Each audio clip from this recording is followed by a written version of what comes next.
C'est un bâtiment qui a une histoire à Saint-Gervais. C'est un bâtiment qui a, les Myriam, ça fait partie de notre jeunesse à un certain nombre d'entre nous. Un bâtiment qui à l'origine accueillait des personnes, des dames en repos. Je ne dis pas des bêtises, je crois que c'était ça. Hein, voilà, des jeunes filles. À l'époque, des jeunes filles, pardon. J'ai déjà gaffé. Des jeunes filles en repos, et puis qui s'est transformée au fil du temps en maison de soins de suite, avec un accueil temporaire. Donc c'était le constat en 2001, et puis l'accueil temporaire, donc, qui est le bâtiment qui est de l'autre côté, n'a jamais pu ouvrir parce qu'il avait été complètement reconstruit, mais absolument pas aux normes sanitaire, donc il n'aurait jamais pu ouvrir. C'est à ce moment-là qu'est né un grand projet avec l'association Monestier, que je remercie, avec la commune des Contamines, puisque la commune de Saint-Gervais est aussi partiellement impliquée dans ce bâtiment, mais avec la commune des Contamines. Et à la suite donc de ce constat, il a été décidé de donner une autre dimension au Myriam. Alors cette autre dimension, il a fallu bien évidemment la faire aboutir, parce qu'à l'époque, il avait été donné comme instruction, en particulier par le député du coin, à la RH, de ne pas ouvrir cette maison et de ne pas donner l'autorisation de faire cette maison. Donc nous nous sommes déplacés avec l'association Monestier, avec Nathalie Deschamps, et on a réussi à convaincre le directeur de la RH de l'époque, que je remercierai pendant toute ma vie, qu'en fait c'était un vrai bon projet pour le Val-Montjoie, et qu'il fallait qu'il revienne sur sa décision. Et donc il a accepté de revenir sur sa décision, et c'est comme ça que d'une structure avec un hébergement temporaire, le syndicat porte toujours ce nom, syndicat intercommunal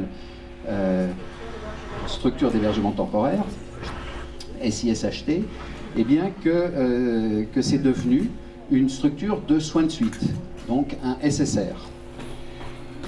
Et puis il a encore fallu évoluer, et un jour, à un goûter, je vous raconte l'histoire parce qu'on a le temps, l'apéro est qu'à midi, donc c'est un peu le temps pour m'écouter. À la commune de Saint-Gervais, depuis 2001, on fait des goûters à peu près tous les 5-6 mois pour les personnes âgées. Et depuis que l'on fait ces goûters, j'avais une dame, Madame Jacquet, qui me disait « Oh, la maison de retraite, l'EHPAD, c'est bien, mais c'est pour les gens dépendants. Et il n'y a rien comme foyer de vie pour des personnes qui ont besoin d'être quand même entourées, mais qui ne sont pas encore des personnes dépendantes. » Donc c'est comme ça qu'est née l'idée peut-être de réfléchir à ce qu'on appelle maintenant une petite unité de vie, une PUV, au sein de cet ensemble. Et puis bien sûr est venue la priorité nationale de s'occuper des personnes désorientées et des personnes atteintes de la maladie d'Alzheimer. Et c'est ainsi que l'association Monestier a eu l'idée de sacrifier les anciens bâtiments qui était de ce côté de la montée de la Forclaz, et pour y accueillir les deux dernières choses que je viens de vous décrire, c'est-à-dire la petite unité de vie qui n'est pas encore tout à fait terminée, qui sera terminée sur le 2 septembre, et puis cette unité donc dédiée aux personnes désorientées aux malades atteints de la maladie d'Alzheimer. Donc c'était un dossier compliqué, un dossier pour lequel il a fallu bien évidemment tous se mobiliser. Le Conseil général aujourd'hui qui est aux côtés de l'association pour le financement, l'ARH est devenue l'ARS.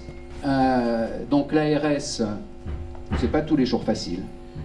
C'est plus facile pour avoir des décisions que pour avoir forcément de l'argent. C'est un peu ça hein, en ce moment. Voilà, il faut attendre. Mais en tout cas, l'association Monestier, son dynamique directeur, Monsieur Petit, ont fait en sorte que cette unité puisse voir le jour rapidement. Tout n'est pas fini, c'est une première visite avant que le premier malade ne rentre. Aujourd'hui, la maison donc veut continuer d'agir avec comme souci premier le bien-être de ceux qui ne demandent qu'à vivre heureusement et paisiblement les années qui leur seront encore accordées. C'est le cas de ceux et de celles qui déjà font partie de la maison pour être de l'EHPAD, de l'autre côté. Merci donc à l'équipe actuelle qui œuvre dans cette maison. Merci à Monsieur Petit, notre directeur attentif à tous et à toutes.